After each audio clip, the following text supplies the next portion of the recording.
पति था कारपेंटर, पत्नी को पढ़ाया लिखाया, लेखपाल बनते ही पत्नी ने छोड़ा साथ। 2.5 साल पहले की थी लव मैरिज, नौकरी मिलते ही लव और मैरिज दोनों हुआ खत्म। ज्वाइनिंग लेटर मिलते ही पत्नी हुई लापता, अब दर दर भटक रहा पति। उत्तर प्रदेश की पीसीएस अधिकारी ज्योति मौर्य का प्रकरण अभी आप भूले नहीं होंगे। ऐसे ही एक प्रकरण अब झांसी में सामने आया है। लोग इस प्रकरण को ज्योति मौर्य पार्ट 2 का भी नाम दे रहे हैं। झांसी में पेशे से कारपेंटर का काम करने वाले युवक ने प्रेम विवाह किया था। उसका दावा है कि उसने मेहनत मजदूरी कर अपनी पत्नी को खूब पढ़ाया लिखाया। कुछ समय पहले जब पत्नी की सरकारी नौकरी लग गई तो पत्नी ने उसका साथ छोड़ दिया। यहां तक कि पत्नी उसके साथ शादी होने की बात से भी मुकर गई है। अब परेशान पति न्याय की गुहार लगा रहा है। युवक का कहना था कि उसने 6 फरवरी 2022 को ओरछा के मंदिर में महिला लेखापाल से लव मैरिज की थी। उनका जीवन खुशी से बीत रहा था, तभी पत्नी का चयन लेखपाल के पद पर हो गया। 18 जनवरी 2024 को पत्नी उसे छोड़कर चली गई।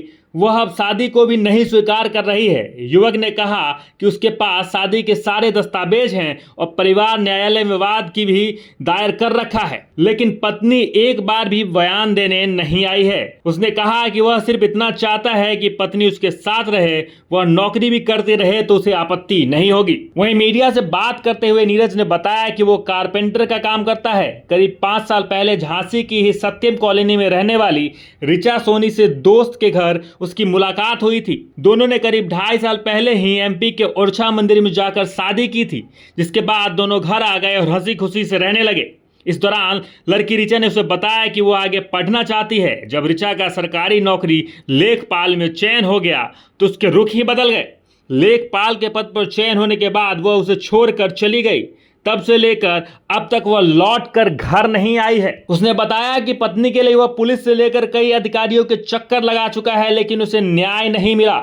वहीं जब इस बारे में लड़की से फोन पर बात की गई तो उसने कैमरे के सामने आने से इनकार करते हुए कहा कि उसकी कोई शादी ही नहीं हुई है। नीरज ने बताया कि पत्नी ने लेखपाल की नौकरी लगते ही मुझसे संबंध तोड़ लिए हैं।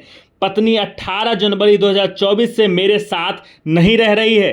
उसे लेखपाल की नौकरी का नियुक्ति पत्र 10 जुलाई को मिला है और उसकी नियुक्ति झांसी नई तहसील में है। नीरज ने बताया, पत्नी किसी प्रकार का संपर्क नहीं कर रही है।